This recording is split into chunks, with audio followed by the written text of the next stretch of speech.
Good morning जी, अस्सलाम वालेकुम। उम्मीद है आप सब खैरियत से होंगे। हमारे साथ आज शेख फैसल साहब मौजूद हैं। बड़े सीनियर इमिग्रेशन लॉयर हैं, लास्ट 15 to 20 ईयर्स से काम कर रहे हैं। मार्केट में इनका बहुत एक्सपोजर है, इनको नए नए कानून के बारे में और जो भी नई इमिग्रेशन की अपडेट आती है उनके साथ इनको पता होता है कि क्या अपडेट आ रही है, कैसे नए लॉ चेंज हो रहे हैं, उसके मुताबिक आपको क्या स्टेप्स लेने हैं। इसी तरह आजकल एक बड़ा कॉमन टॉपिक है कि हर एक बंदा ये क्वेश्चन कर रहा है कि हमारी एप्लीकेशन बहुत ज़्यादा डिले हो रही है।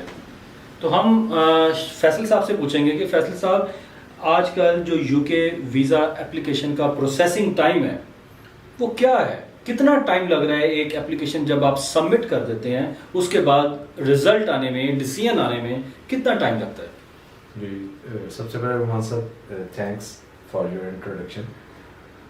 ये इस वक्त बहुत ही, जिसे कहना चाहिए, हॉट बर्निंग इशू है, क्योंकि इस वक्त जो क्लाइंट्स हैं वो बहुत ज़्यादा डिस्टर्ब हैं इस वजह से। जिनकी एप्लीकेशंस पेंडिंग हैं वो हमसे बार ये क्वेश्चन करते हैं कि हमारी एप्लीकेशंस पे जो डिसीजन होम ऑफिस ने स्टिपुलेटेड टाइम जो बताया है उस पर नहीं आ रहा। तो उसके पीछे बिहाइंड काफ़ी सारी रीजंस हैं। अनफॉर्चुनेटली हमारी गवर्नमेंट ऑफ यूके और होम ऑफिस पहले ब्रेक्जिट इशू में इन्वॉल्व रहा।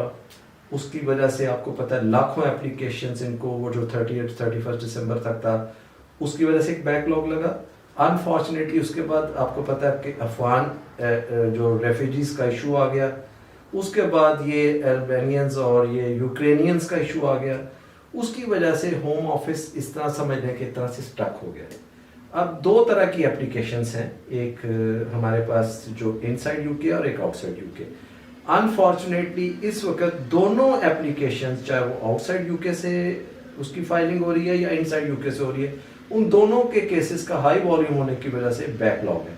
उसमें एक एप्लीकेशंस हैं जो नॉन सेटलमेंट है और सेटलमेंट है। इस वक्त अनफॉर्चुनेटली नाउ डेज जो विजिट वीज़ा एप्लीकेशंस है वो नॉर्मली, आपको भी वहाँ से पता है कि होम ऑफिस ने कभी भी 3 to 4 वीक से ज़्यादा नहीं दिए। लेकिन अब कुछ एप्लीकेशंस में ये अनफॉर्चुनेटली हो रहा है कि home office more than 2 months 3 months भी दे रहा है। उसकी वजह ये है कि होम ऑफिस के पास बैकलॉग इतना है, केस वर्कर कम हो गए हैं, कोविड रीजंस की वजह से भी बैकलॉग है। और आपको पता है कि इस वक्त एक और भी चीज़ है कि पहले होता था कि अगर कोई विजिटर वीज़ा एप्लीकेशंस जो पाकिस्तान से फाइल की जा रही हैं तो उनका उसको जो एंटी क्लियरेंस जो उनका जो मेन ऑफिस था वो अबू धाबी में था। अब अबू धाबी से देखें, जो भी एप्लीकेशन पाकिस्तान में जो सबमिट होती हैं उसको अबू धाबी कॉन्सुलेट डील करता था। अब उसकी वजह आप देखेंगे जो डिसीजंस आ रहे हैं वो कोई आ रहा है, कोई बीजिंग से आ रहा है, कोई फ्रांस से आ रहा है। इसका मतलब ये पता चलता है कि इस वक्त एक तरह से काफ़ी होम ऑफिस पे प्रेशर है, हाई वॉल्यूम ऑफ केसेस हैं, बैकलॉग लगा हुआ है। अब जो एप्लीकेशन सेटलमेंट की हैं उसमें नॉर्मली आपको पता होम ऑफिस 8 weeks 9 weeks में डिसाइड कर देता था। अब वो मोर देन 6 months, बल्कि अब तो कुछ ऐसे केसेस भी हमने देखे हैं जो कि 1 साल से ऊपर जा रहे हैं। होपफुली हम ये दुआ करते हैं कि होम ऑफिस इसको जल्दी इस मामले को कोशिश करे, क्योंकि देखें असाइलम में आपके सामने इंग्लिश चैनल से कितने लोग आ गए हैं। यहाँ पे जो और असाइलम सीकर्स हैं जो कि अभी होटल्स में हैं, उनका भी अभी टेम्परेरी अकोमोडेशन पे हैं। अभी उनको होम ऑफिस ने परमानेंट जो अकोमोडेशन एलोकेट करती है नेस्पोर्ट के साथ वो भी नहीं की हुई। अभी होम ऑफिस पे काफ़ी प्रेशर है। नहीं, मैं बिल्कुल एग्री करता हूँ इस बात से कि हमारी कुछ एप्लीकेशंस जो 3 से 6 महीनों में डिसाइड हो जाती थी, क्लाइंट्स को डिसीजन मिल जाता था, बिल्कुल 1 साल के बाद डिसीजन आया। एग्जैक्टली। तो मतलब ऐसे में अगर ये कहा जाए कि ये नॉर्मल प्रैक्टिस इस वक्त चल रही है कि डिले चल रहा है, मुझे परेशान होने की जरूरत नहीं है। और मैं ये रिक्वेस्ट करूंगा जिनकी भी एप्लीकेशंस जिनकी फाइलिंग हो रही है या कर चुके हैं, पेंडिंग है, वो पेशेंस से काम लें। और क्या कर सकते हैं? मतलब डिले चल रहा है, एक बंदा है ना, देखें लोग कहते हैं कि आराम से नहीं बैठना, कुछ हमने हिलजुल करनी है, कुछ चेज करना है, फॉलो अप करना है, लोग क्या करें? एग्जैक्टली। इसमें देखें रुमान साहब, 2 चीज़ें हैं। मैं तो फर्स्ट ऑफ ऑल रिक्वेस्ट यही करूँगा कि पेशेंस से काम लें। اگر خدا نہ خواستہ کسی کو کوئی ایمرجنسی ہے، کسی کو کسی وجہ سے، کسی ریزن کی وجہ سے جلد ڈیسیژن چاہیے، تو میرے خیال میں تو ایڈوائس یہ کروں گا کہ وہ اپنے امیگریشن لائر سے رابطہ کریں، ان سے ریکویسٹ کریں، اور وہ یقیناً آپ کو یہ معاملہ سارٹ آؤٹ کر کے دیں گے. وہ کوئی نہ کوئی ہوم آفس کو خط لکھیں گے، ہوم آفس سے رابطہ کریں گے. آپ کو یہ پتا ہے کہ اب ہوم آفس نے یہ رول چینج کر دیا کہ پہلے کہ آپ اسٹریٹ اوے ڈائریکٹ جو ہے آپ ہوم آفس کو کلائنٹ بھی ایکسیس کر سکتا تھا، لیکن اب انہوں نے اس کو ڈسکریج کیا. انہوں نے کہا کیس ورکر آپ سے رابطہ کرے، وہ آپ سے کوئی سوال پوچھے تو آپ رپلائی کر سکتے ہیں. تیسرا جو ہے کہ آپ جنرل کوئریز، آپ کو پتا ہوم آفس کے کچھ نمبرز ایسے ہیں جن پہ آپ فون کر کے اگر وہ آپشن دیتے ہیں آپ کی اپلیکیشن سے ریلیٹڈ تو آپ ان سے بھی وہ پوچھ سکتے ہیں ڈائریکٹلی. بالکل ٹھیک ہے. میں اس میں ایک چیز ایڈ کرنا چاہوں گا آپ کی اجازت سے، کہ یہ دیکھا گیا کہ کچھ لوگ جیسے سیٹلمنٹ کی اپلیکیشنز ہیں، یہاں پہ اسپاؤزز موجود ہیں، ان کے وائف یا ہسبینڈ آؤٹ سائڈ یو کے سے کسی بھی کنٹری میں ہیں، اور اپلیکیشن ڈیلے ہو گئی ہے، اور ان لوگوں نے اپنے لوکل ایم پی کو کانٹیکٹ کیا ہے، جی جی، اور اس ایم پی نے، لوکل ایم پی نے ہوم آفس کو فالو اپ کیا ہے. اس سے بھی آپ کی اپلیکیشن کے ڈیسیژن میں تھوڑا سا کہہ لیں کہ فاسٹر ڈیسیژن آپ کو ملا ہے.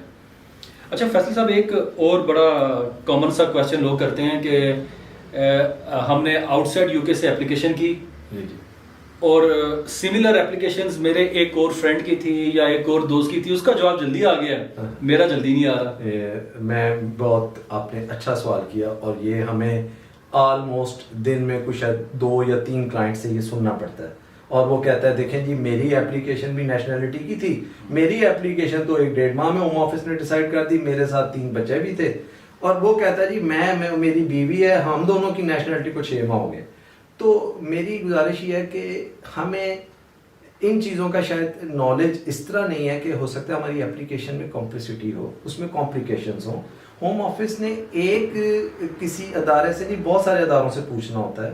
آپ کی اپلیکیشن میں آپ اوور اسٹیئر ہوئے ہیں یا آپ نے کوئی ایسی بریچ کی ہوئی ہے تو وہاں ہوم آفس اسٹک ہو جاتا ہے. ان کو they need actual and factual اس کے اوپر ان کو کویری کر کے آنسر دینا ہوتا ہے. تو اس کے بعد انہیں تو ہو سکتا ہے جس کی اپلیکیشن 3, 4, 5, 6 میں ویکس میں ہو گئی ہے، اس کی اپلیکیشن میں ایشو نہ ہو.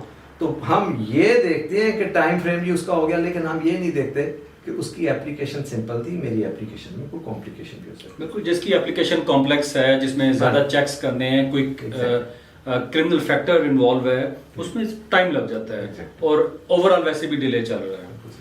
تھینک یو ویری مچ شیخ فیصل صاحب، آپ نے ہمارے ساتھ بڑی زبردست ڈسکشن کی ہے. امید ہے ہمارے جو سننے والے ہیں ان کو بڑا فائدہ ہوگا اس انفارمیشن سے. مجھے جو ایک بڑی مزے کی چیز لگی یہاں پہ وہ یہ کہ آپ نے کہا کہ اگر آپ کی اپلیکیشن میں ڈیلے ہے تو سب سے پہلا کام ہے کہ صبر سے کام لیں، کیونکہ نارمل اس وقت ہر ایک کے ساتھ یہ چیز چل رہی ہے، صبر سے کام لیں. لیکن اس کے باوجود آپ نے کچھ ریمیڈیز بتائیں کہ آپ اپنے لوکل ایم پی کے پاس جا سکتے ہیں، ہوم آفس کو اپنے لائر کے تھرو کانٹیکٹ کر سکتے ہیں. تو امید ہے اس ساری انفارمیشن کا آپ کو فائدہ ہوا ہوگا. آخر میں اپنے سب سننے والے کو یہ کہوں گا کہ ہماری ایک ٹیلی فونک سروس ہے. اگر آپ کسی بھی قسم کا اپنا امیگریشن کی اپلیکیشن سے ریلیٹڈ مشورہ کرنا چاہتے ہیں، کوئی آپ کا کمپلیکس میٹر ہے، آپ نے نئی اپلیکیشن سبمٹ کرنی ہے اور اس سے پہلے آپ اپنی اپلیکیشن کو چیک کروانا چاہتے ہیں، تو آپ ہمارے ساتھ ٹیلی فونک اپوائنٹمنٹ بنا سکتے ہیں، فیس ٹو فیس آ کے مل سکتے ہیں. ہم ویڈیو کالز پہ بھی اپوائنٹمنٹ دیتے ہیں، بڑی نامنل سی فیس ہوتی ہے، اور ہم کوشش کریں گے کہ آپ کی جتنی زیادہ ہیلپ کر سکیں اتنی ضرور کریں. Thank you very much.